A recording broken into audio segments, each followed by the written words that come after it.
Sir नमस्कार। हाँ बोलिए सर। क्या नाम है जी आपका? मेरा वर्तमान जो नाम है राजेश मदनलाल भावसार। और इसके पहले मुझे रस सिद्ध योगीराज राजेश अद्वैत इस नाम से लोग जानते थे। सर आपकी क्या कहानी है? आज आप कैमरे के सामने आए हैं अपनी कहानी को लेकर के। बड़े बड़े साइंटिस्ट आपसे मिल चुके हैं, बड़े बड़े सिद्ध लोग आपसे मिल चुके हैं। लाखों की तादाद में अभी भी जो आज के जो साधु संत जिनको लोग मानते हैं, आज के जो साधु संत हैं, वो आपसे मुखातिब होने के लिए, मिलने के लिए आतुर रहते हैं। सर आपकी क्या कहानी है, क्या बताना चाहेंगे आप? मैं लोगों को ये बताना चाहता हूँ, मेरे पास जो कई प्रकार की सिद्धियाँ थी। इससे पहले मैंने एक किताब लिखी है, देह सिद्धि, स्वर्ण सिद्धि और रस सिद्धि नाम की किताब लिखी है मैंने। क्या सर आप इसको कैमरे में दिखा सकते हैं? ये मेरी किताब है, देह सिद्धि, स्वर्ण सिद्धि और रस सिद्धि नाम की जो किताब है, इसको मैंने लिखी है। और ये मेरा आखिरी में ये फोटो भी है। इसको ये जगत विख्यात रस सिद्ध योगीराज राजेश अद्वैत ये नाम से लोग मुझे पहचानते थे। इसके आप ये फोटो देख सकते हैं। इसके पहले मेरी किस प्रकार की दाढ़ी थी। लोग मुझे मेरे चरण स्पर्श करके, ये पंडित लोग मेरे से आज जो लेके जाते थे वो मैं रहस्य आपके सामने खोल रहा हूँ। आप एक देख सकते हैं कि ये जो मेरे हाथ में जो चीज़ है, ये संसार की अत्यंत दुर्लभ वस्तु मानी जाती थी। इसको शास्त्रों में और पुराणों में कहा है कि मृदुहा कोटि गुणम फल प्राप्ति स्वर्णलिंगा, स्वर्णात् कोटि गुणम फल प्राप्ति बाणलिंगा, बाणात् कोटि गुणम फल प्राप्ति नर्मदेश्वर लिंगा और नर्मदेश्वरात् कोटि गुणम फल प्राप्ति पारदेश्वर लिंगा। इसके आगे ये भी कहा है कि रसात् परतरम लिंग न भूतो न भविष्यति। इसका तात्पर्य ये कि सारा संसार आज जो शिवलिंग की पूजा कर रहा है, जिसको ये बताया जाता है कि मिट्टी से जो बना शिवलिंग होता है उससे करोड़ों गुना पुण्य फल प्राप्ति सोने के शिवलिंग के पूजन से प्राप्त होती है। इस श्लोक का अर्थ बता रहा हूँ मैं आपको। और सोने से करोड़ों गुना पुण्य फल प्राप्ति, जो दूसरे ग्रह से जो उल्का आती है उसका जो पत्थर, उस पत्थर से जो लिंग बनाया जाता है उससे करोड़ों गुना पुण्य फल प्राप्ति होती है। और उससे भी करोड़ों गुना पुण्य फल प्राप्ति जो नर्मदा नदी में निसर्गता तैयार हुआ मिलता है उससे प्राप्ति होती है। और उससे भी करोड़ों गुना पुण्य फल प्राप्ति ये जो पारे से बना हुआ संसार का अत्यंत दुर्लभ पारद शिवलिंग, ये जो आपको दिखा रहा हूं, इससे प्राप्त होती। इसको कहा है शास्त्रों में कि रसात् परतरम लिंग न भूतो न भविष्यति। ये पारे का शिवलिंग है, आप देख सकते हैं। सर इसकी महत्वता क्या है? आपने जो ये बनाया है शिवलिंग, सर इसकी महत्वता क्या है? पारा मतलब कौन सी धातु है, मतलब क्या है इसकी कहानी? सर मैं आपको दिखाता हूँ पारा, एक मिनट में। ये जो आप देख रहे हैं सर, कि ये जो है ना, ये इसको मर्क्यूरी बोला जाता है और ये हाथ में नहीं उठाया जाता है। इसको जो है भगवान शिव का वीर्य कहा है। ये जो देख रहे हैं आप, ये जो बिजली के समान तेजस्वी अत्यंत दैदीप्यमान जो पदार्थ देख रहे हैं, इसको भगवान शिव का वीर्य बताया है। और ये संसार का अत्यंत दुर्लभ वस्तु और पूर्ण पूर्ण पृथ्वी तल पर एक जीवित धातु माना जाता है इसको। और वैज्ञानिक दृष्टिकोण से भी इसको अलाइव मेटल कहा गया है। इसमें सभी धातुओं को समाने की क्षमता है इसमें। और इससे बना ये शिवलिंग है जो आज संसार का अत्यंत दुर्लभ माना जाता है।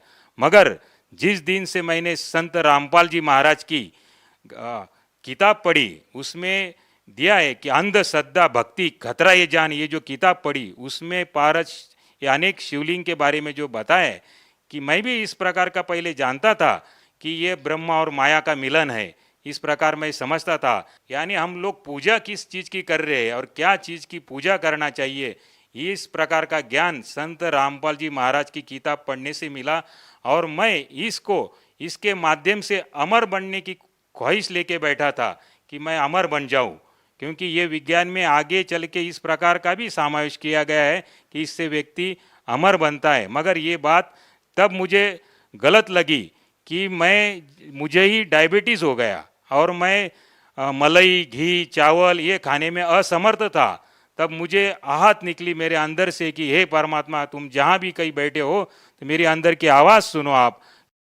सर ये जो पदार्थ आपके पास है, सर इस पदार्थ से तो कोई भी शिवलिंग बना सकता है, इसमें बड़ी बात क्या है? नहीं सर, ये इसको जो है ना, ये आम व्यक्ति नहीं बना सकता। इस प्रकार का और भी एक मैं शिवलिंग बनाया करता था जिसको भूखा पारसमणि कहा जाता है। नहीं, जो आपके पास ये जो पदार्थ है, ये जो लिक्विड पदार्थ है, इसको गर्म करके या ठंडा करके या किसी क्रिया के द्वारा इसको ठोस नहीं बनाया जा सकता। नहीं सर, ये जो है इसको 662 डिग्री पर आप हीट देंगे तो ये इवापोरेट हो जाता है, कपूर के जैसा उड़ जाता है। इसको गर्म करने से भी आप बांध नहीं सकते। संसार की ऐसी कोई चीज़ नहीं है। रावण के संहिता में बताया गया है कि ये तंत्र की आखिरी क्रिया मानी जाती है। भारत को जड़ी बूटियों के माध्यम से और तंत्र के माध्यम से बांध देना और इसको ये सुवर्ण खाने में सक्षम है ऐसे बना देना। सर, आपने कहा कि ये स्वर्ण खाने में सक्षम है। सर, इस बात का क्या मतलब निकाले? ये जो इस प्रकार का जो लिंग बनता है तो इसको आप स्वर्ण अगर ये इसको टच करते हैं तो ये स्वर्ण अपने आप में खा जाता है। इस प्रकार का भी एक शिवलिंग बनता है और ये जो शिवलिंग है इसको आप अगर स्वर्ण स्पर्श करेंगे तो ये अपने आप में व्हाइट बना देता है। सोने को अगर इसे टच करेंगे तो व्हाइट बन जाएगा। हाँ जी सर, कौन विश्वास करेगा सर इस बात पे? आप देख सकते हैं, लाइए आप कोई चीज़ है तो। सर, इससे पहले हम आपसे ये जानना चाहेंगे, ये जो सोना आपके हाथ में है ये वाइट हो जाएगा, मतलब ये सोना नहीं रहेगा? हाँ जी, इसके घिसने से सोना नहीं रहेगा ये? नहीं, इसके अंदर जो गुण है ये गुण इस अपने गुण ये दूसरे में उतार देता है और इसको भी वाइट कर देता है सोने को। आप देख सकते हैं कि मैं इसको स्पर्श करा रहा हूँ और आप देख सकते हैं इसको कि ये देखो, ये देखिए आपके सामने मैं बता रहा हूँ। आप दूसरा कोई भी पेंट इसको लगा सकते हैं, ये सोने को नहीं पकड़ता है क्योंकि सोना जो चीज़ है वो अपने आप में अलग होता है। इसका मतलब तो ये हुआ कि जैसे पारस पत्थर होता है जो लोहे को सोना बना देता है, तो इसने सोने को लोहा बना दिया एक किस्म से। नहीं, ये नहीं कह सकते हम, मगर कि जो दूसरा आता है इसमें से जो ये सोने को खाता है, भूखा पारसमणि, बुभुक्षित पारस कहते हैं इसको, तो ये सुवर्ण खा जाता है और ये इसकी जो क्षमता है वो कितना पचा जाएगा अपने में सोना, इसका कोई अंदाज़ा नहीं रहता है। आपका कहने का मतलब है कि आप में इतनी सारी सिद्धियां हैं या आप इतनी विद्याओं को जानते हैं कि आप वो भी चीज़ बना सकते हैं जो लोहे को सोना बना सकती है या फिर सोने को खा सकती है, वो आपने बना ही दिया। हाँ जी, मैं कुंभ मेले में भी जो है मेरे पास गाड़ी भर भर के ये जो नागा साधु वगैरह सब लोग आते थे और मैं ये पारे के माध्यम से चांदी बनाने का प्रोग्राम दिखाया करता था कि ये सारी चीज़ रखी हुई है और इनसे आप ये चीज़ इसमें डालेंगे तो इस प्रकार का सोना चांदी ये मैं बना के खुद लाभ देता था लोगों को। मगर जिस दिन मुझे ये समझ में आ गई कि ये जो ज्ञान जो है ये अधूरा है, संत रामपाल जी महाराज जी का मैंने सत्संग देखा टीवी पे और उसमें वो बता रहे थे, उंगली घुमा के ऐसे बता रहे थे कि ये ब्रह्मा विष्णु महेश भी नाशवान है और इनकी भी जन्म मृत्यु होती है। तो मुझे मेरी पैर के नीचे की ज़मीन खिसक गई कि ये जिसको मैं अमरता का अपने खुद अमर होने के लिए मैं इनकी पूजा लेके बैठा था और इनसे मिलने वाले लाभ को तो क्षणिक लाभ बोला है। तो ये शब्द मैं सुनकर बहुत ही परेशान हो गया मैं कि ये बात कुछ बिगड़ रही है, ये मेरे समझ में आ गया। और तब मैंने वो ध्यान से सब सत्संग सुना और सत्संग में उन्होंने बताया कि भगवती पुराण पाठ नंबर 123 पे उन्होंने बताया कि ये ब्रह्मा विष्णु महेश इनकी भी जन्म मृत्यु होती है। सर, आपने अपने आप को विश्वविख्यात बताया, तो हम आपसे जानना चाहेंगे, तो आप कहाँ से विश्वविख्यात हो गए? ऐसे कौन से लोग आपको मिले जिस आधार पे आप ये कह रहे हैं कि मैं विश्वविख्यात था? किन किन लोगों से मुलाकात हुई आपकी इस दौरान जब से आपने ये विद्याएं सीखी है, इतने बड़े बड़े कारनामे आपने करने सीखे हैं? सर 1996 में वर्ल्ड पीस कॉन्फ्रेंस हुआ था, उसमें मैंने कई साइंटिस्टों के साथ डिस्कशन किया और उसमें अमेरिका के डॉक्टर ईसीजी सुदर्शन जिन्होंने कई आइंस्टाइन की सिद्धि फ्लॉप कर दी है। सर, बोलने को तो कुछ भी बोल सकते हैं, इस बात का प्रमाण है आपके पास? जी हाँ, मेरे पास फोटोग्राफ्स है, आप देख सकते हैं। ये देखिए, ये वर्ल्ड पीस कॉन्फ्रेंस 96, इसमें ये इन कौन है सर ये? डॉक्टर ईसीजी सुदर्शन जिन्होंने कई आइंस्टाइन की थ्योरी फ्लॉप कर दी है और इनको भी मैंने डिस्कशन बताया था और ये भी शुरू में नहीं मान रहे थे कि इस प्रकार का कोई होता है चीज़। तो जब इनको प्रमाणों के साथ मैंने ये सब चीज़ें बताई तो उन्होंने भी ये लोहा मान लिया कि सचमुच ये जो आप बता रहे ये सही ज्ञान है।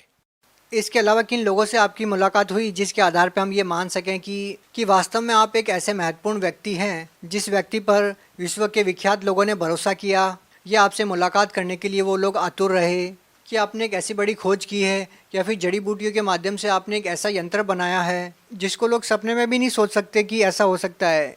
सर, जैसे आप देख रही है हाई कमिश्नर ऑफ टांजानिया, इस प्रकार के कई जो दलाई लामा वगैरह इन सब लोग, दलाई लामा से भी आपकी मुलाकात हुई है? हाँ जी, वर्ल्ड कॉन्फ्रेंस में आए थे, उन लोगों से भी डिस्कशन हुआ मेरा।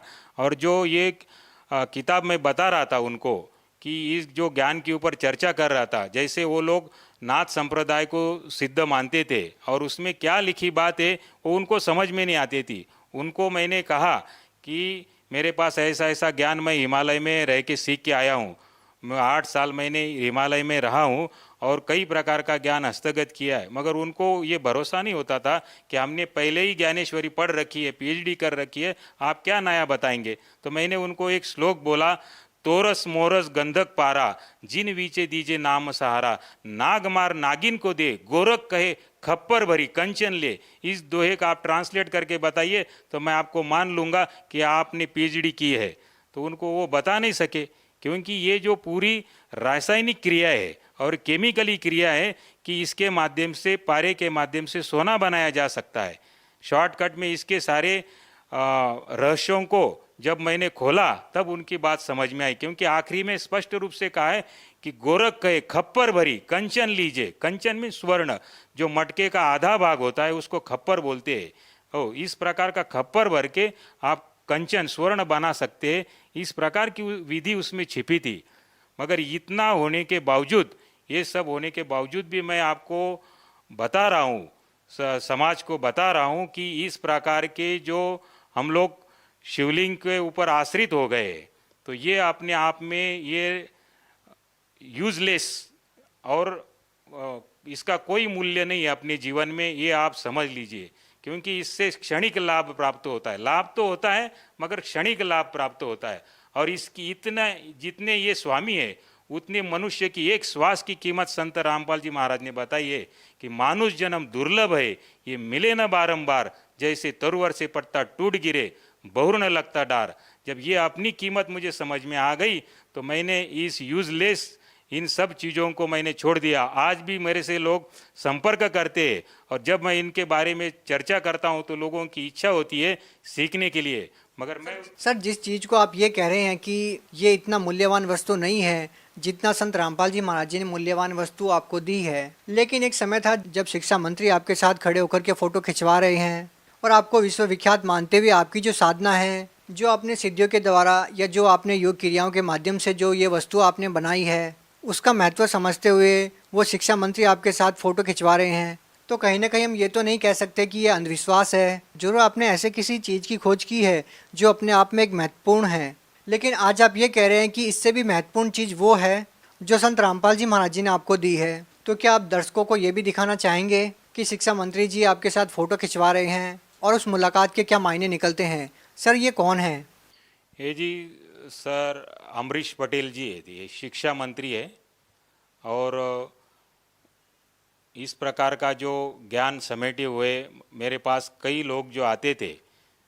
सर देखिए, ये तो शिक्षा मंत्री है, लोगों तक शिक्षा पहुंचाने का कार्यभार इनके ऊपर है, ये भी आपके साथ खड़े हैं, तो कहीं ना कहीं ये तो मान सकते हैं हम कि ये अंधविश्वास तो है नहीं, ना ही हम ये कह सकते हैं कि ये आम समाज के लिए यूजलेस चीज़ है। तो इनके साथ जब आपकी बातचीत होती है तो क्या बातचीत होती है आपकी इनसे, और आप इनको भी क्या संदेश देना चाहेंगे? ये भी अपने आप में ये माने बैठे थे कि ये जो चीज़ है यही लास्ट स्टेज है किसी भी वस्तु को एक ऐसे मुकाम पर पहुंचने के लिए जिससे लोगों को प्रभावित किया जा सके। सर, मुझे परमात्मा चाहिए था और इन सब चीज़ों से परमात्मा प्राप्त नहीं हो सकता है, ये मेरे ध्यान में बात आ गई। और जब मैंने ये संत रामपाल जी महाराज का ज्ञान बारकाई से अध्ययन किया, क्योंकि इसके पहले मैं तो सारा कुछ पढ़ चुका था, आयुर्वेद, कर्मकांड, ज्योतिष, मीमांसा, पराविज्ञान, पारद विज्ञान, कई प्रकार की सिद्धियों को कर चुका था। ये सब करने के बावजूद मुझे ये तो ज्ञान हो गया था कि संत कौन है, क्योंकि बाकी सारी संत तो जो धन के लालची होते हैं, और मैं इस प्रकार की सिद्धियां उनके सामने दिखाता था तो वो कुछ भी देने के लिए और समर्पित करने के लिए तैयार हो जाते थे। इवन ब्राह्मण लोग भी मेरे पैर छू के वो मेरे से शिवलिंग 1100 रुपये का शिवलिंग आगे 11,000 में बेचते थे। तो इस प्रकार का वो सब लोग करते थे। और ये ज्ञान मुझे प्राप्त होने पर संत रामपाल जी महाराज का जो अद्भुत ज्ञान है, अलौकिक ज्ञान है, इसके आगे कोई नहीं। क्योंकि शास्त्रों में एक वाक्य लिखा है कि गुरु बिन वेद पढ़े जो प्राणी, समझे ना सार रहे अज्ञानी। अगर ये लाइन किसी पे सूट होती है तो केवल वो संत रामपाल जी महाराज है, और इनसे बड़ा कोई गुरु नहीं है। क्योंकि मैंने इस सत्संगों में इनकी जो टीवी के ऊपर जो बात देखी, इनमें जो दमखम है वो किसी गुरु में नहीं है। सर, हम आपसे ये प्रश्न भी नहीं पूछ सकते कि संत रामपाल जी महाराज जी से नाम दीक्षा लेने के बाद आपको लाभ क्या मिले, क्योंकि जिन लाभों को लेकर के हम धर्मगुरुओं के पास जाते हैं, कहने का मतलब है कि धन प्राप्ति के लिए तो आप लोहे को सोना बना सकते हैं, सोने को लोहा बना सकते हैं, यहाँ तक कि आप सोने को भस्म कर सकते हैं। इतनी सारी चीज़ें आपके पास है, इतनी सारी विद्याओं को आप जानते हैं, तो हम ये तो नहीं कह सकते कि किसी लोभ में या धन प्राप्ति के लिए आप संत रामपाल जी महाराज जी से जुड़े हैं। तो सर, आप संत रामपाल जी महाराज जी से जुड़े क्यों हैं? क्योंकि धन की कोई कमी आपके पास नहीं, क्योंकि आपके पास विद्या एक ऐसी है कि लाखों की तादाद में आज भी धर्मगुरु आपसे मिलने के लिए आतुर हैं कि आप उनको ये सिद्धि सिखा दें, वो भी इस सिद्धि के द्वारा धन प्राप्ति कर सकें। तो सर, फिर आप क्या कहना चाहेंगे, संत रामपाल जी महाराज जी से जुड़ने के पीछे का क्या कारण है? संत रामपाल जी महाराज का जब मैंने बारकाई से अध्ययन किया तो ये पूरे शास्त्रों के अनुसार सब चीज़ बताते हैं, जो हमें पहले समझ में नहीं आती थी। क्यों इन्होंने वो बारकाई से सब बताया है कि गीता अध्याय 7 उसमें 12 से 15 में बताया उन्होंने कि रजोगुण ब्रह्मा जी, सतुगुण विष्णु जी, तमोगुण शिव जी, इनसे मिलने वाले क्षणिक लाभ के ऊपर जो मनुष्य प्राणी इन पे आश्रित है वो मूढ़ है, वो मूर्ख है, वो मनुष्यों में नीच है, और वो राक्षस तत्व का जान। इस प्रकार की जो इस गालियाँ ही समझो, ये मेरे को अपने आप में बहुत लग गई। और जिसको ये लग जाती है तो वो अपने आप में ये बदल जाता है। तो ये सचमुच मैंने ये सब देखा और मुझे सच में दिखाई दिया कि हम भी पूजन किसका करते हैं, एक योनि और लिंग का, ये कोई बात है? तो ये यूजलेस और बकवास मानी जाती है ये। सर, हम वर्तमान की स्थितियों को देखते हैं तो लाखों की तादाद में लोग कावड़ को लेकर आते हैं और करोड़ों की तादाद में शिव भक्ति की जाती है, भारत देश में ही नहीं पूरे वर्ल्ड में। और वो लोग जब कावड़ लेकर आते हैं, गंगा जल लेकर आते हैं और शिवलिंग पर चढ़ाते हैं, लेकिन आप ये कह रहे हैं कि एक ऐसी पवित्र वस्तु से आपने शिव के वीर्य से एक ऐसी वस्तु का निर्माण किया जिसको आपने बताया कि रावण क्रिया योग में उसको सबसे श्रेष्ठ माना गया है, और आप उसको भी ये कह रहे हैं कि ये यूजलेस है। तो आप उन शिव भक्तों को क्या संदेश देना चाहेंगे इसके बारे में? मैं शिव भक्तों को ये बता रहा हूँ कि इसमें ये भी कहा है, लिंग सहस्र यत् फलम सम्य गर्जनात् तत्फलम कोटि गुणितम रस लिंगार्चनात् भवेत् ब्रह्म हत्या सहस्राणी च गो हत्या शतानी च तत्क्षण द्विलयांति रस लिंगस्य समर्पित। मतलब इससे महान शिवलिंग पूरे संसार में नहीं कोना। आगे तो ये बताया इसका पुण्य लाभ होता है, इससे श्रेष्ठ माना जाता है। और ये शिवलिंग प्राप्त करके, ये विद्या मैं प्राप्त करके भी मैं आप लोगों को बता रहा हूँ कि ये जो ज्ञान है इससे ज़्यादा मनुष्य की एक श्वास की कीमत है। कि कहता हूँ कहीं जात हूँ, कहूँ बजा कर ढोल, श्वास जो खाली जात है ये 3 लोक का मोल। और ये ब्रह्मा विष्णु महेश भी ये 3 लोक के अधिपति है, स्वर्ग पृथ्वी और पाताल के अधिपति है। आप समझो आप किस चीज़ की पूजन कर रहे। हे मानव जगत, आप जागो कि ये संत रामपाल जी महाराज जो दिखने में सामान्य से दिखते, ये कोई साधारण व्यक्तित्व नहीं है, ये आए हुए परमात्मा ही है। आप इनको परखो, इनके ज्ञान को समझो। और ऐसी किसी में हिम्मत नहीं है कि जो कहते त्रिदेव की भक्ति उनकी कभी ना होए मुक्ति, ये बताने वाले संत रामपाल जी महाराज ही है। सर, एक समय था जब आप घर से निकले तो आपकी इच्छा ये थी कि किसी भी तरह से अमर हुआ जाए, कि एक ऐसी विद्या प्राप्त की जाए, एक ऐसी भक्ति प्राप्त की जाए जिससे मैं अमर हो जाऊं, कभी भी ना मरूं। लेकिन आपके साथ समस्या ये आ जाती है कि आपको डायबिटीज़ हो जाती है और आपको बहुत सारे परहेज करने पड़ते हैं, कि आपको वो खाना भी नहीं खाया जाता जो आप खाना चाहते हैं। तो हम आपसे ये जानना चाहेंगे कि एक ऐसे इतने बड़े सिद्ध पुरुष की वो अपनी बीमारी अपनी क्रियाओं से तो ठीक नहीं कर पा रहा था, क्या संत रामपाल जी महाराज जी की शरण में जाने के बाद वो समस्या आपकी ठीक हुई? हाँ जी, जैसे ही मैंने संत रामपाल जी महाराज जी से दीक्षा ली तो मुझे अपने आप में समझ में आया कि मेरे शरीर में कोई परिवर्तन हो रहा है। और इस प्रकार का परिवर्तन हुआ तो धीरे धीरे ये सब चीज़, मैं पहले मलाई खाता नहीं था और चावल नहीं खाता था और दूध भी पीने से मुझे डर लगता था। तो ये जैसे ही मैंने दीक्षा ली तो मेरे अंदर एक प्रचंड परिवर्तन होते गया और आज मैं सभी तरह की चीज़ें खा सकता हूँ, पी सकता हूँ और यही मेरे लिए बहुत ही आनंद की बात है कि मेरा स्वास्थ्य लाभ हो गया, मैं सुदृढ़ हूँ और किसी प्रकार की आज बीमारी नहीं है मुझे, क्योंकि तन का सुख ये सबसे बड़ा सुख है। तो ये चीज़ का भी ज्ञान संत रामपाल जी महाराज ने ही बताया है। तन दर सुखिया कोई न देखा, जो देखा सो दुखिया हो। तो ये बात सत्य लागू पड़ती है कि समाज को ये ज्ञान न होने के वजह से वो इन चीज़ों के पीछे दौड़ रहा है। सर देखिए, हिंदुस्तानी नहीं दुनिया की आधी आबादी चमत्कार के ऊपर आश्रित रहती है और चमत्कार दिखाने वाले पुरुष को वो भगवान मानने लग जाती है। जो आप सहज में ही लाखों लोगों का प्रतिनिधित्व कर सकते थे, आप लाखों लोगों को भ्रमित कर सकते थे यदि आप चाहते तो। जैसे कि हम उदाहरण ले तो लाखों की तादाद में अभी भी छोटे छोटे जो धर्मगुरु हैं वो लाखों लोगों को भ्रमित किए हुए हैं। ऐसे ही हम एक उदाहरण देखते हैं तो एक साईं बाबा नाम से महाराष्ट्र में एक संत हुए हैं जो करोड़ों लोगों को अपना शिष्य मानते हैं और करोड़ों लोग अपना उनको एक इष्ट देव के रूप में देखा है और सचिन तेंदुलकर, लता मंगेशकर जैसे लोग उनके शिष्य रहे हैं। ऐसे ही चमत्कारिक विधियों के द्वारा उन्होंने लाखों लोगों का प्रतिनिधित्व किया है। तो सर हम आपसे जानना चाहते हैं कि आप उन लोगों के लिए एक माकूल जवाब है जो उन बाबाओं को अपना इष्ट देव मानते हैं और उन बाबाओं के ऊपर आश्रित हो जाते हैं। आप उन लोगों को क्या कहना चाहेंगे जो केवल चमत्कार को ही नमस्कार करते हैं? जो कि आपने चमत्कार को नमस्कार नहीं, आपने भक्ति को तवज्जो दी है और आपने संत रामपाल जी महाराज जी को अपना गुरु बनाया है।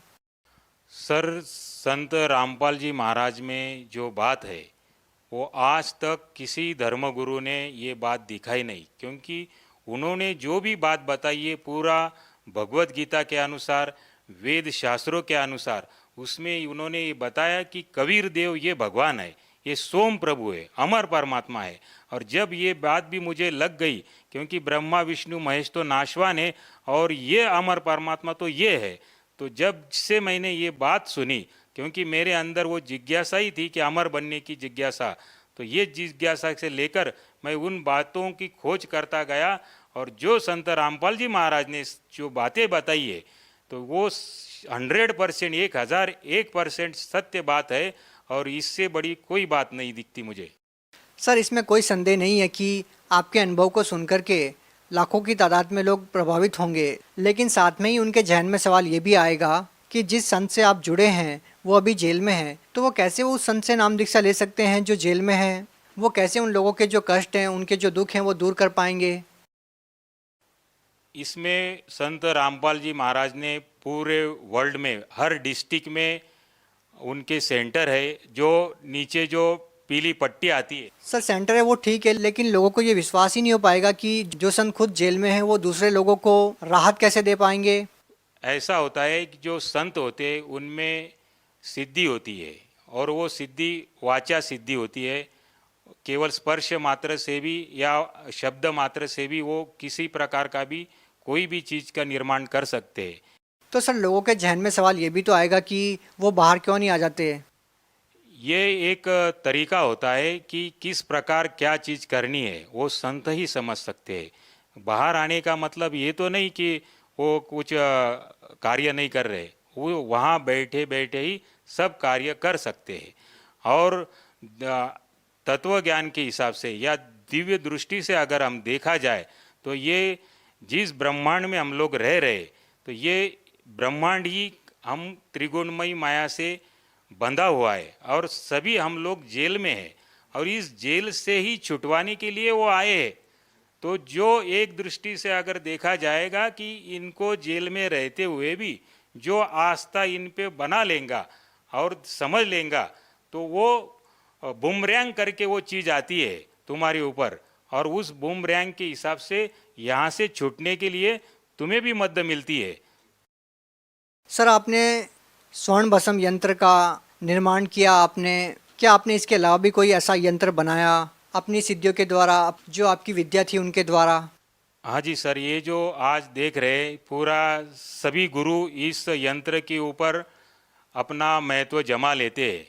इसको महालक्ष्मी यंत्र का श्री यंत्र कहा जाता है और इसमें भी क्या चीज़ छिपी है, इसमें इस महालक्ष्मी के भी यंत्र में हिरण्यवर्णाहरणी जात वेदो त्वाम लक्ष्मी आवत, तो इसमें भी पारे के माध्यम से सुवर्ण क्रिया करने की विधि छिपाई गई है और वो किसी को न मालूम होने की वजह से लोग इसको घी का दीपक लगाते हैं और इसका पूजन करते हैं। ये यूजलेस है। तो उसमें क्रियाओं को समझ के और उसके अनुसार करने से, और ये सभी चीज़ें जो है तो किसी को वो समझ में नहीं आती है, तो इसलिए गुरु संसार में करना आवश्यक है। सर आपने जो यंत्र बनाया था उस यंत्र ने सोने की धातु को अपने रंग में बदल दिया, लेकिन सर लोगों को शंका ये हो सकती है कि आपके हाथ में कोई और वस्तु हो या आपने जिस सोने को वाइट किया है वो वाइट वस्तु कुछ और हो। तो लोग आपसे ये ज़रूर जानना चाहेंगे कि अगर वो सोना आपके पास लेकर आते हैं तो क्या उस धातु से आप उसको भी वाइट कर सकते हैं? हाँ जी, बिल्कुल, कभी भी कहीं भी ये चीज़ हो सकती है। तो आपके जो कहने का मतलब है कि आपने अभी तक जो क्रियाएं की, आपने जो विद्या सीखी वो बिल्कुल यूजलेस है और सही जो चीज़ है वो संत रामपाल जी महाराज जो भक्ति बता रहे हैं वो है।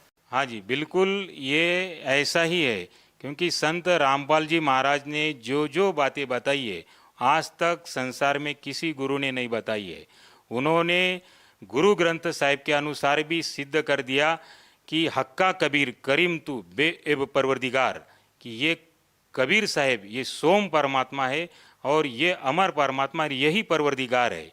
सर आपने शिव भगवान को मानने वाले लोगों को एक संदेश दिया कि आप जो साधनाएं कर रहे हैं वो साधनाएं करने की नहीं है, संत रामपाल जी महाराज जी से नाम दीक्षा लो। तो क्या ये माना जाए कि संत रामपाल जी महाराज शिव भगवान की या देवी देवताओं की भक्ति छुड़वाते हैं?